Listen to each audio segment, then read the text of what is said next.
ખરેખર સાવધાન થઈ જજો જો આ વિડીયો તમારી સમક્ષ આવ્યો છે તો ખરેખર મિત્રો મારી બે હાથ જોડીને વિનંતી છે, હું તમારા બે હાથ જોડીને વિનંતી કરું છું. ખરેખર આ વિડીયો તમારી સમક્ષ આવ્યો છે ને તો મિત્રો 1 મિનિટ ફક્ત ને ફક્ત તમારો ગમે એવો કિંમતી ટાઈમ હોય ને તો સાહેબ 1 મિનિટ સાહેબ આ વિડીયો જોજો.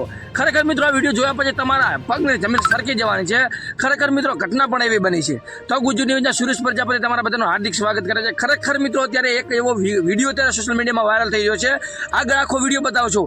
એક જે કિન્નર હોય છે એ કિન્નર હકીકતમાં સ્ત્રી નથી હોતી, મહિલા જેવી લાગે છે, પરંતુ હોય છે એક વ્યક્તિ હોય છે, એક પુરુષ હોય છે અને કિન્નરના વેશની અંદર આવે છે. આપણે કિન્નરને કેવા રીતે ઓળખીએ છીએ કે આપણે બહુચર માતા હોય કે આપણે જે બહુચર માતાનો અવતાર માનીએ છીએ અને એનો જો આશીર્વાદ આપણે ઉપર પડે ને તો ખરેખર આપણું જીવન ધન્ય થઈ જાય છે. પરંતુ આવા જે લોકો હોય છે તે કિન્નરનું નામ બદનામ કરે છે. પરંતુ એના વિશે વાત નથી કર્યો, પરંતુ હાલો નામ તો બદનામ કરે છે, તેની સાથે સાથે તે શું કરે છે મિત્રો, તમારા ગામની અંદર, તમારા શહેરની અંદર, તમારા સિટી અંદર આવા વ્યક્તિ આવે છે અને તમારે લાગે કે આ બહુચર માતાનો અવતાર છે, આને આપણે આશીર્વાદ લઈએ. પરંતુ આવા લોકો જે થગ દુતારિયા હોય છે, બહેરૂપિયા હોય છે, તે નાના નાના છોકરાઓને કિડનેપ કરે છે. ખરેખર મિત્રો એ ગામની અંદર એને પકડવામાં આવે છે અને પછી એને મારવામાં પણ આવે છે. અને જ્યારે એના પછી પૂછવામાં આવે છે, એને હાથ બાથ બોધી અને એને પૂછવામાં આવે છે ત્યારે શું કહે છે ખબર છે કે હું નાના નાના છોકરાઓને કિડનેપ કરું છું, ચોરી કરે છે ઘરની અંદર.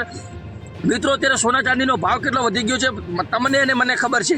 મિત્રો અત્યારે સોના ચાંદીનો દાગીનો તો પહેરીને જવાની તો વાત જ મૂકી દેવાની કોઈ જગ્યાએ, પરંતુ આપણા ઘરની અંદર પડ્યો હોય ને તો પણ સેફ નથી. કારણ કે મિત્રો કોઈ વ્યક્તિને ખબર પડી જાય ને તો એવડું મોટું નુકસાન થઈ છે. પરંતુ નાના નાના છોકરાઓને કિડનેપ કરે છે અને એને પૂછવામાં આવ્યું કે આવા કેટલા લોકો તે કિડનેપ કર્યા છે તો એ કહે છે મેં આવા નવા 4 થી 5 લોકો અન્ય પણ એને કિડનેપ કરી નાખે છે. મિત્રો વિચાર કરો કે આપણું નાનું બાળક હોય, ક્યાં રમતું હોય, કેવી રીતે રમતું આપણને ખબર ના હોય, સ્કૂલે ગયું હોય, તો મિત્રો આપણા બાળકો ઉપર આ ખરેખર મા બાપ માટે લાલબત્તી સમાન કિસ્સો સામે આવ્યો છે.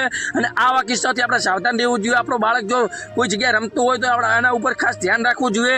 આવી રીતે જો કોઈ જગ્યાએ રખડતું મૂકી ના દેવું આપણું બાળક કઈ જગ્યાએ હોય છે. કારણ કે મિત્રો ત્યાં આવી ગેંગો કેટલી ફરી રહી છે અને ખરેખર મિત્રો ત્યારે ઓકડા એવા ચોંકાવનારા ઓકડા સામે આવે છે.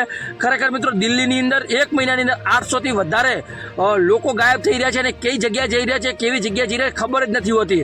લગભગ પોલીસ કેસ થયા છે, 200 લોકો પાછા આવ્યા છે અને 600 લોકો ગાયબ થઈ જાય છે. એટલે એક દાડાનો વાયક નથી, દર વર્ષે આવું થાય છે. મહિનાની અંદર આવો નાનો એવો આંકડો છે, 800 લોકો એક દિલ્હીની અંદરથી. ખાલી દિલ્હીનું નામ છે, ઉત્તર પ્રદેશ, બિહારમાં કેટલા લોકો છે ને આપણા ગુજરાતની અંદર એથી પણ વધારે થતું હોય છે અને એ લોકો ક્યાંય ઢળતા પણ નથી. તો મિત્રો ખરેખર મારી બે હાથ જોડીને વિનંતી છે કે વિડીયોને લાઇક નહીં કરો, સબસ્ક્રાઇબ નહીં કરો ચાલશે, પરંતુ ખરેખર મિત્રો વિડીયોને શેર કરજો અને ખરેખર તમે સાવધાન થઈજો. આગળ વિડીયો બતાવો છો, વિડીયો એકવાર સાંભળો તમે, ખરેખર તમારા રોવાડા ઉભા થઈ જાય છે. આ એવું કહે કે હું આ છોકરાને રમાડવા લઈ જાઉં છું, વેચતી નથી, પરંતુ એ લોકો હોય છે આવા લોકોને કિડની વેચી દેતા હોય છે, બીજા દેશની અંદર મૂકતા હોય છે. અને અત્યારે એક્સચેન્જ ફાઇલ વિશે તમે કદાચ સાંભળ્યું છે. ખરેખર મિત્રો અત્યારે દુનિયાની અંદર શો થઈ રહ્યું છે ને આપણે કદાચ કલ્પના પણ ના કરી હોય. મિત્રો એના વિશે વધારે વાત નથી કરતો. તમારું નામ અને ગામ ખાસ કરીને કોમેન્ટમાં લખી દો, જેથી કરીને આવનારા વિડીયોની અંદર હું તમારું નામ અને ગામ કોમેન્ટની અંદર તમારા લાઈવ રેકોર્ડ સાથે બોલી શકું. આપણી ચેનલમાં સિરીઝ ચાલુ છે, ખાસ કરીને લાઇક અને સબસ્ક્રાઇબ કરજો અને વિડીયોની અંદર વધુમાં વધુ શેર કરજો. તમારો કોમેન્ટની અંદર પ્રતિભાવ અવશ્ય આપજો.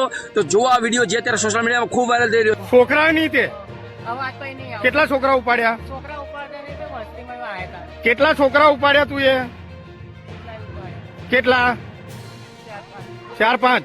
અને ક્યાં વેચ્યા છોકરા? છોકરા લઈ જઈને ક્યાં મેલો છો? કઈ જગાએ? બધા છોકરા ત્યાં છે? કેટલા છોકરા છે અત્યારે હાલમાં? 4-5. તાર ગુરુને ફોન લગાય.